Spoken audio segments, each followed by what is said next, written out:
Beyond Australia welcomes you to this Japanese language broadcast.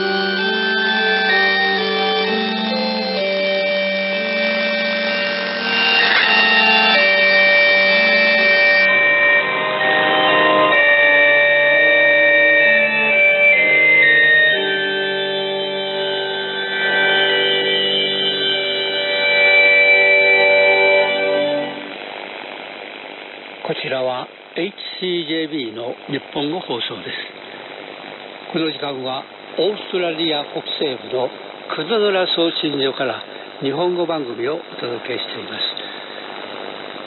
週末土曜日と日曜日は朝と夜のこの時間に日本語番組を30分間お届けしています。放送時間と周波数は朝7時半からは15.410MHz、 そして夜の再放送の周波数は 11.905MHz です。こちらは HCJB の日本語放送です。皆さんいかがお過ごしでしょうか。尾崎和夫です。今年も2月27日から3日間、アメリカのペンシルバニア州で恒例のウィンター SWL フェストが開催されました。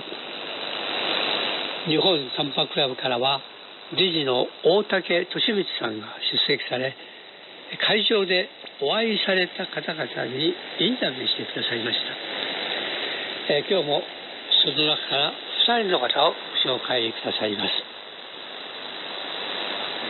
このフェストのオーガナイザーをやっておられますジョン・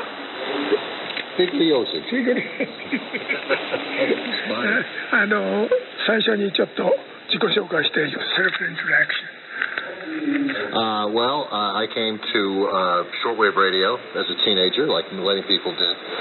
My father built a Heatkit GR54 for me when he saw that I had an interest in radio.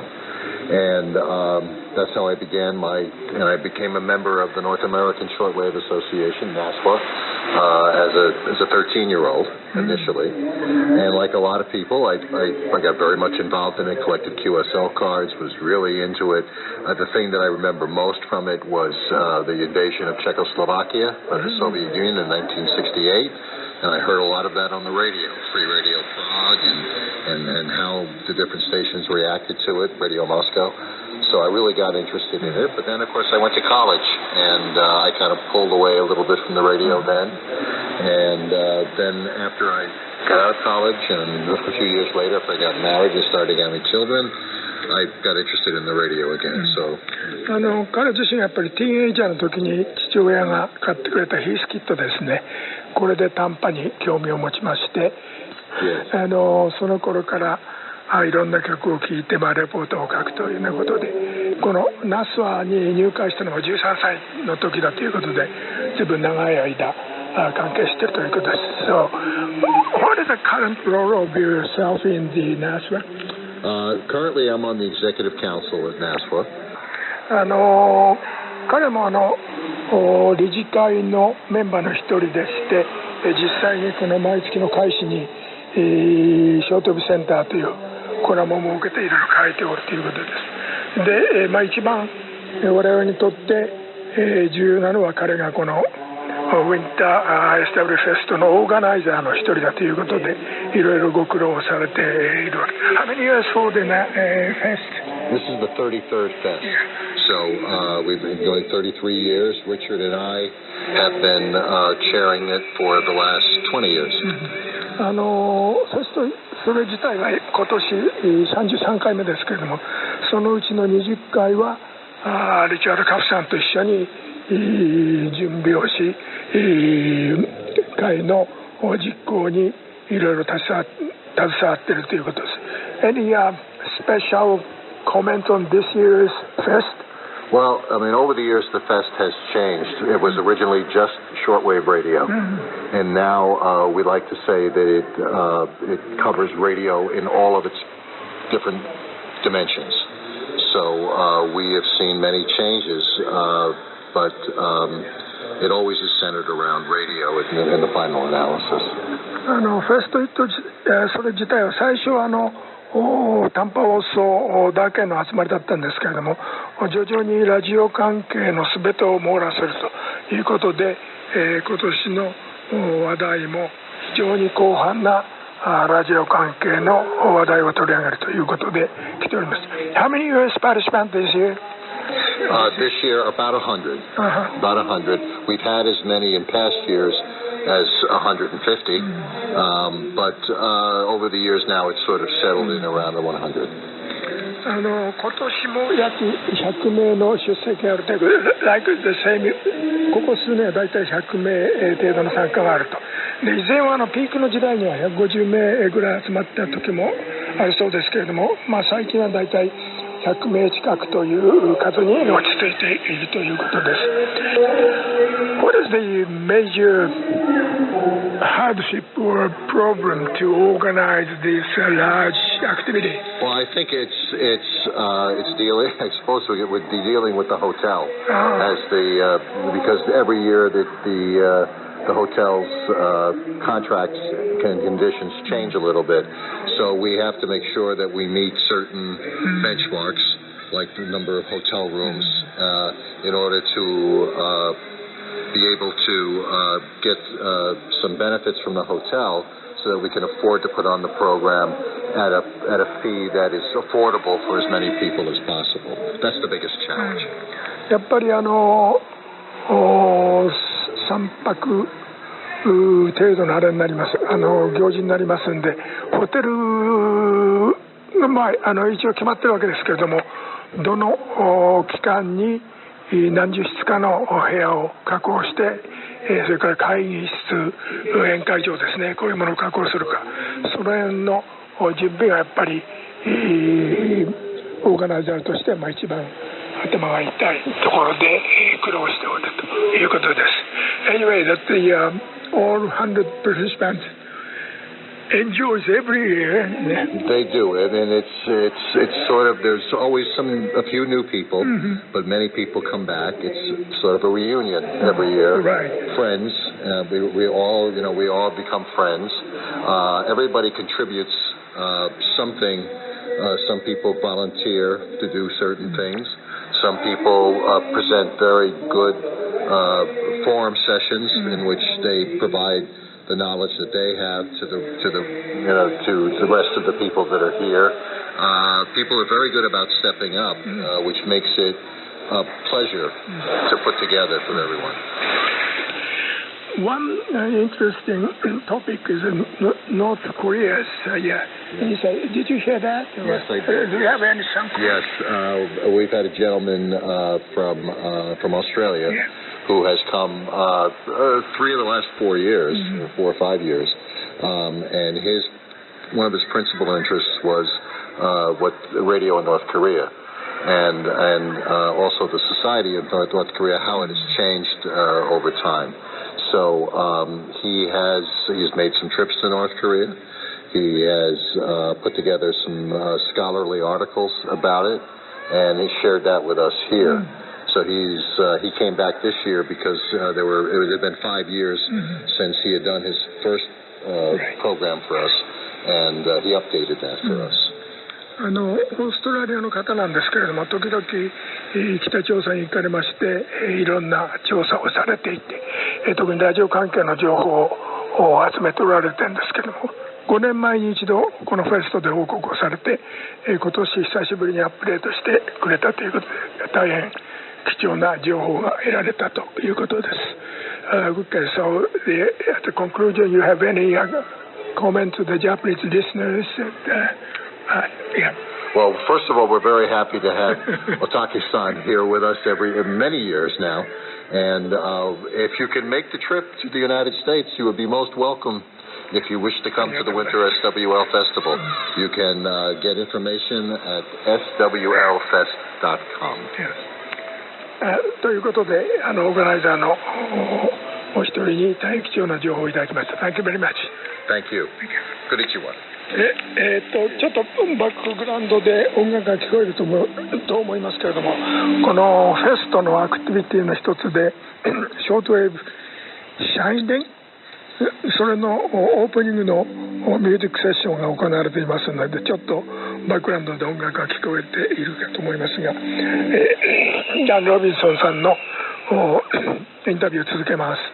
VOA のアクティビティのことを聞いて、So about VOA. Okay. So about 1981 or 82, I came into the newsroom with a lot of knowledge from shortwave listening. In other words, I knew every capital of every country, especially in Africa. Already knew this. I mean, some people in the newsroom didn't know these cities, these capitals. They had to look on the map. Well, I came in, my first job was with the Africa desk. By 1983 or so, they needed a replacement correspondent in Nairobi. And I was the choice for that. And I was, in fact, the youngest correspondent ever to be sent out. So I was 1982. So I was, I was quite young, so 25, and went to Nairobi for 3 years. 彼がBCL をやってておかげで、アフリカの国の名前、情報、それからイングリッシュとアフリカも担当してましたので、すごくアフリカに詳しいということで、ニュースルームへ行ったらものすごいアフリカ通だということが分かりまして、ナイロビのご安易にということで、3年間行ったそうですけれども、彼が VOA から行ったヤンゲストコレスポンデンツということになります。Then Right, so perfect situation. A shortwave listener becomes a foreign correspondent, and I, of course, at the time we had the various Sony receivers. We had the SW1, SW100, and I used to travel with those. Ethiopia, Uganda, all these countries in that area, and I mean, I knew it was important to actually hear my reports. And the only way at the time, no internet, is to use the shortwave receiver. So in some of the places I used to go, like Ethiopia for the OAU meetings, hang the wire antennas down the window from the hotel. And I wrote about this. Passport to World Band Radio had an article about this in the 80s. So it was the perfect melding connection of the hobby with professional interests. And so 86 I came back here, and then 1986 I started working actually again for English to Africa for a period of time. And but again, even when I was hosting programs for English to Africa, like Nightline Africa, and various other ones, people remembered me from when I was a reporter. So I used to get all these mail letters, doing that kind of thing. 彼が本当に趣味が生かされたといいますか、趣味によって外国の知識を知り、それから実際にアフリカに駐在していた時もエチオピアその他のいろんな国に出張に行ったわけですけれども、自分のレポートがどういうVOAで流れているかというのを知るためにソニーのポータブルラジオを持って、ホテルからまたワイヤーを垂らしまして VOA からの自分の報告がどういうふうに編集されて使われているかというようなことを確認して、実に趣味と仕事が絡み合って大変役に立ったという印象を持っているそうです。で、ワシントンに帰りましてからも知り合いがアフリカ各地におりますんでメールを交換するというようなことで非常にいろんな情報が得られたということであります。Yeah, so interesting story. When I was doing the programs to Africa in 1986 through 1990 or so, I would insist on reading the frequencies on the air, not just the meter bands, but at the time I would insist on reading, 19 meters, 17.895, 15 point whatever the frequency was. And the reason I did that was because I thought it was important to help the listener specifically know. Oh, you mean VOA is frequency? Yeah, in Africa, the African listeners. So I did that for a number of years, and until '91 when they sent me to Bangkok, and I spent 5 years there in Thailand. Oh, Bangkok. As Southeast Asian chief. So I covered that whole region. But again, with the shortwave receivers, I used to, at that point, was SW100, and used to, record. So I actually have a collection of many of my reports that I recorded. で、彼はバンコクにも5年間いたそうですけども、いつも短波ラジオと付き合いながら情報を集めていたということです。で、実は彼はもうその後大変なラジオコレクターになりましてものすごいラジオのコレクションがいてPlease tell me your radio collection stories. Oh, collection radio? Well, you see upstairs there are a few of them here. Right now, let's see, I have a long list of radios, so I keep this list, and right now about 70 or 80 of these. Let's see if I can get it here. Yeah, there's the list, as you can see. JRC. So you can see many JRC, Watkins Johnson, Kentech, Telefunken, Scanty, Anritsu. Oh, yeah, that's professional. Yes. So, and Drake and the others. So, I enjoy bringing them here.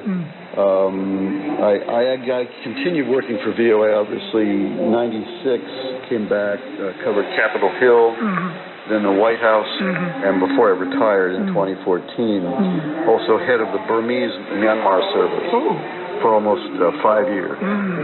So, but again, the fact that I was continuing to listen to shortwave broadcast was an enormous help to me professionally, both as a correspondent and heading this language service. I remember the days when we used to listen to those beautiful interval signals from NHK, especially when the broadcast came right from Japan. And that was one of my favorite stations. And so, throughout this long period of my life, it was, as I said last year, at these SWL Fest, a constant companion. Shortwave for all these people who are a constant companion. And for me, still, even though I'm not working professionally, and even though the number of stations has gone down, it continues to be the constant companion for me in memories, and also, what still is on the air. So it really has been a friend to me for so many years. Yeah.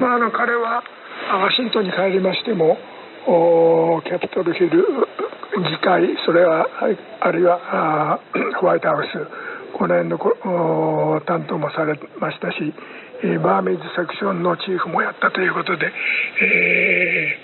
仕事的にもいろいろエキサイティングな仕事をしたと。で、このフェストにつきましても毎年いろんな人に会うことで、もうしみとは切っても切れない、そういうことで、受信機のコレクションもいろいろ始まりまして、現在70数台の受信機を持っておりまして、彼は日本のヤフオクのオークションですね、これを注目しておりまして、出物があると早速手合わせて買うというようなことで、先ほどのリストにはアンリスのプロ用の受信機も載っておりましたけれども、Currently, what is the most expensive radio you have? Right now, the most expensive one for me are two German radios, the AEG 1830/3 and the Roden Schwartz EK-85, both of which I've had here at the Fest. And the value of those in the $2,000 or $3,000 range. But just recently I took these two Anritsu receivers, and they came from Japan. One of them came from Japan. As we speak now, one of them is still coming, the RG53A.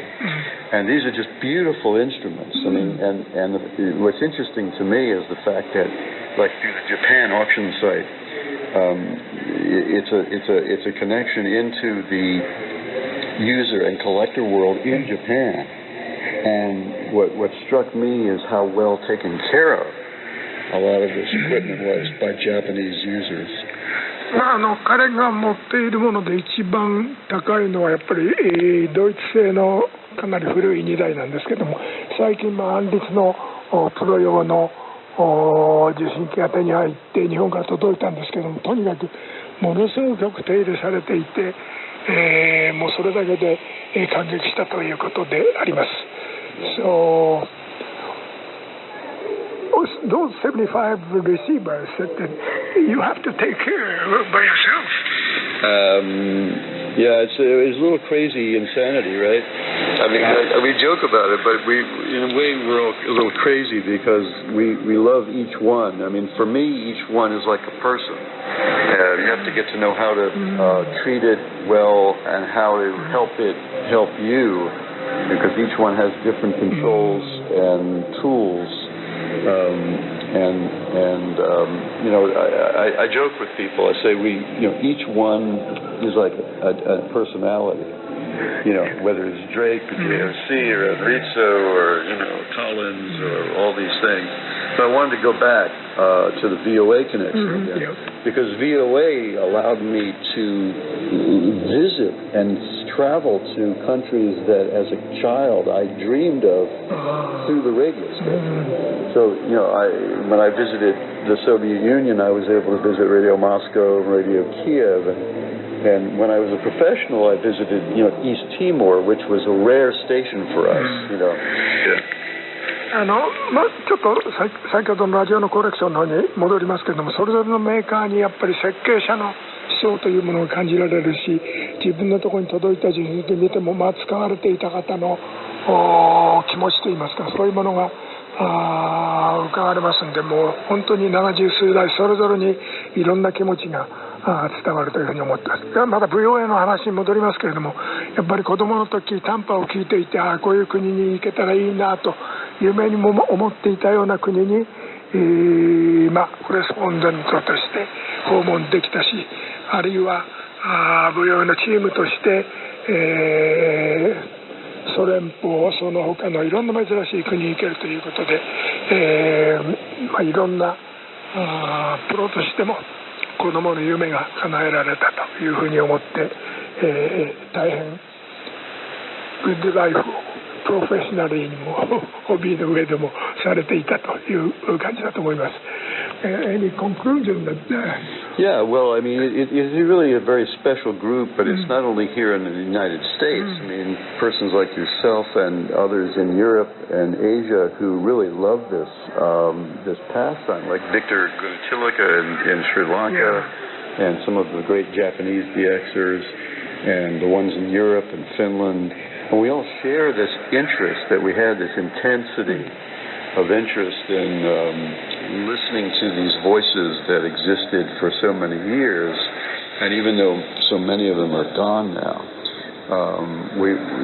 that spark is still living inside of us. このフェストをやっていて、毎年いろんな方が参加されるわけですけれども、ヨーロッパからもいらっしゃるし、スリランカのビクターも何度か来ておられまして、お互いにそれぞれの熱意を発揮しながらこのフェストが続けられているということを大変嬉しく思っております。So any conclusion? Yeah, well, thanks for traveling as far as you did to come to these places, and you can see that we're still so enthusiastic about this, and in the next room here you can hear in the background these sounds are being played as part of this gathering every year.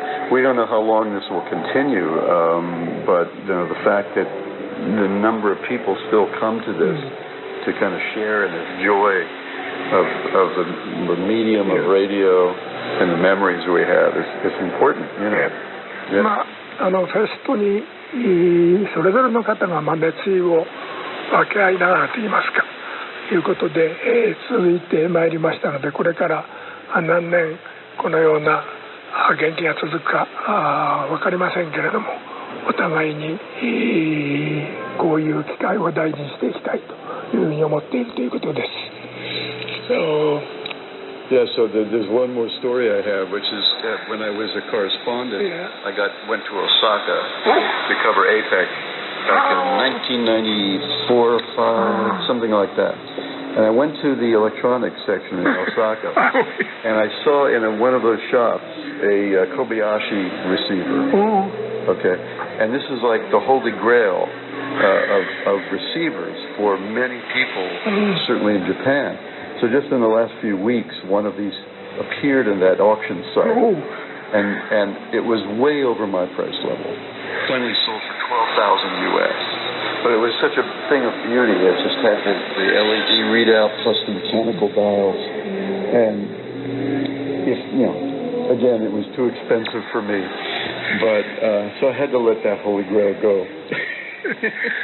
彼はAPEC で大阪の取材にも行ったそうですけれども、その機会にやはり電気街に行きまして、いろいろ日本の受信機が並んでいるのを見て、その中で夢にまで見た小林の受信機というのがあったんですが、それが最近オークションに出たんですけれども、とても自分の予算では買えないような値段がついておって残念ながら諦めたそうですけれども、いずれにしてもJapanese electronics, very good day.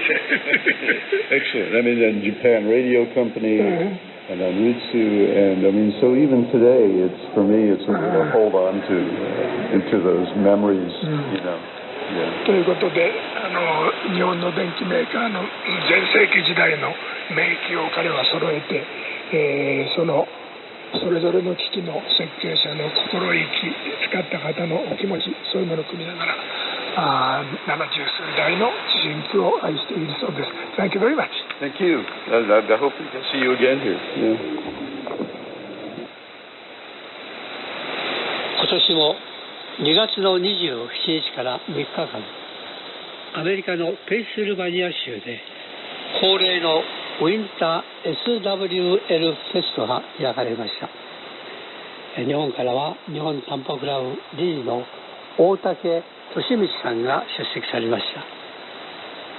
そして大武さんには会場でお会いされた方々にインタビューしていただきましたので、その雰囲気が皆様にもよく伝わったことと思います。